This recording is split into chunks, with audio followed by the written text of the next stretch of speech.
তো শুনিব যদি বেয়া হয় এটাই শুদ্ধ। জীৱনত যদি তুমি কৰিব পাৰা, তুমি যদি জীৱনত যদি কৰিব পাৰা ভাল মানুহ, যদি নোৱাৰা বেয়া মানুহ।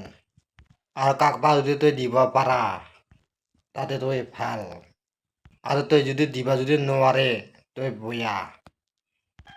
এটা কথাটো সকলোৱে জানে,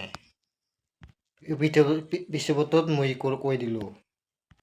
মোবাইল আদৰ কৰা সকলোকে প্ৰকাশ নকৰিবা, তোমাক ফাল্টু কৰি হাঁহিব। মনৰ কথা ঠাট্টা কবা, তোৰ মনৰ বুজা পায়। আৰু বন্ধু মই দুখীয়া ঘৰৰ ল'ৰা, দুখীয়া ঘৰত মই জন্ম হৈছোঁ।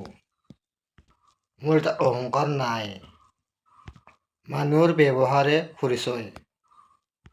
তুই ভাল কাম কৰা, ভাল কাম কৰি যোৱা, ভাল কাম কৰি গ'লা আল্লাহ হোগা, কোনো দেখা নাপায়। এই পৃথিৱীখন তুমি যিদিনা জীয়াই থাকিবা ভাল কৰি থাকিবা চেষ্টা কৰা।